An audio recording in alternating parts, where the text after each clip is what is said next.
महाराणा सांगा का जन्म 12 अप्रैल 1482 को मेवाड़ के सिसोदिया राजवंश में हुआ था। उनके पिता राणा रायमल मेवाड़ के शासक थे। बचपन से ही उनका जीवन संघर्षों से भरा हुआ था। एक भविष्यवाणी हुई थी कि संग्राम सिंह ही आगे चलकर मेवाड़ के राजा बनेंगे। ये बात उनके भाइयों को पसंद नहीं आई और यहीं से शुरू हुआ एक ऐसा संघर्ष जिसमें उनके अपने ही उनके दुश्मन बन गए। उन पर कई बार हमले हुए, उन्हें मारने की कोशिश की गई, लेकिन किस्मत और साहस ने उनका साथ दिया। वे किसी तरह अपनी जान बचाकर मेवाड़ से निकल गए और अजमेर पहुंच गए। वहां उन्होंने समय का इंतजार किया और आखिरकार 1509 में अपने समर्थकों की मदद से वे मेवाड़ के महाराणा बने। राजगद्दी संभालते ही उन्होंने अपने राज्य को मजबूत करना शुरू कर दिया, लेकिन उनका लक्ष्य सिर्फ मेवाड़ तक सीमित नहीं था। वे पूरे राजपूताना को एकजुट करना चाहते थे। उस समय भारत कई छोटे छोटे राज्यों में बटा हुआ था और बाहरी आक्रमणकारियों के लिए ये आसान शिकार बन चुका था। महाराणा सांगा ने एक एक करके सभी राजपूत राजाओं को साथ लाना शुरू किया।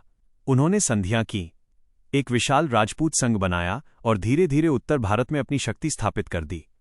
उनका साम्राज्य इतना बड़ा हो गया कि उत्तर में सतलुज नदी से लेकर दक्षिण में नर्मदा तक, पश्चिम में सिंधु से लेकर पूर्व में ग्वालियर और बयाना तक फैल गया। अब वे सिर्फ मेवाड़ के राजा नहीं थे, बल्कि पूरे उत्तर भारत के सबसे शक्तिशाली शासक बन चुके थे। इसी समय दिल्ली पर शासन कर रहा था इब्राहिम लोदी। उसे राणा सांगा की बढ़ती शक्ति से खतरा महसूस हुआ। उसने युद्ध का निर्णय लिया। पहला युद्ध खातोली में हुआ और इस युद्ध में राणा सांगा ने इब्राहिम लोदी को बुरी तरह पराजित किया। लोदी की सेना टूट गई। उसका एक राजकुमार बंदी बना लिया गया, लेकिन लोदी ने हार नहीं मानी। उसने फिर से धौलपुर के पास हमला किया, लेकिन इस बार भी परिणाम वही रहा। राणा सांगा की सेना ने उसे फिर हराया। अब दिल्ली की सत्ता हिल चुकी थी और राणा सांगा का नाम पूरे उत्तर भारत में गूंजने लगा। इसके बाद उन्होंने मालवा और गुजरात की शक्तिशाली सेनाओं का सामना किया। गागरोन के युद्ध में उन्होंने सुल्तान महमूद खिलजी को हराकर बंदी बना लिया, लेकिन उनकी महानता देखिए, उन्होंने उसे माफ कर दिया और उसका राज्य वापस लौटा दिया। ये सिर्फ एक योद्धा नहीं, बल्कि एक महान शासक की पहचान थी। लेकिन इतिहास अब एक नए मोड़ पर आने वाला था। 1526 में एक विदेशी आक्रमणकारी भारत आया। उसका नाम था बाबर। उसने पानीपत के युद्ध में इब्राहिम लोदी को हराकर दिल्ली पर कब्जा कर लिया। अब भारत में एक नई शक्ति उभर चुकी थी और यह टकराव होना तय था। महाराणा सांगा ने निर्णय लिया कि वे बाबर को भारत से बाहर निकालेंगे। उन्होंने सभी राजपूत राजाओं को एकजुट किया, एक विशाल सेना तैयार की और युद्ध के लिए निकल पड़े। फरवरी 1527 में बयाना का युद्ध हुआ। इस युद्ध में राणा सांगा ने बाबर की सेना को पीछे हटने पर मजबूर कर दिया और बयाना के किले पर कब्जा कर लिया।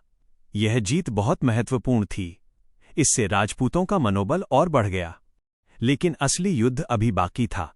16 मार्च 1527, खानवा का मैदान, एक ऐसा युद्ध जो इतिहास बदलने वाला था। एक तरफ राणा सांगा की विशाल सेना, जिसमें हजारों सैनिक, घोड़े, हाथी और अनेक राजपूत राजा शामिल थे। दूसरी तरफ बाबर की सेना, जो संख्या में कम थी, लेकिन उसके पास था आधुनिक तोपखाना और नई युद्ध तकनीक। युद्ध शुरू हुआ। राजपूतों ने पूरी ताकत से हमला किया। उनकी वीरता देखने लायक थी। वे दुश्मन पर टूट पड़े, लेकिन बाबर की तोपों ने युद्ध का रुख बदल दिया। गोलों की आवाज से घोड़े और हाथी डर गए। सेना में अफरा तफरी मच गई।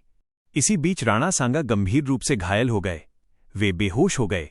उन्हें युद्ध भूमि से बाहर ले जाया गया। अब सेना का नेतृत्व कमजोर पड़ गया और धीरे धीरे युद्ध बाबर के पक्ष में चला गया। आखिरकार राजपूत सेना को पीछे हटना पड़ा। ये एक बड़ी हार थी। लेकिन क्या ये अंत था?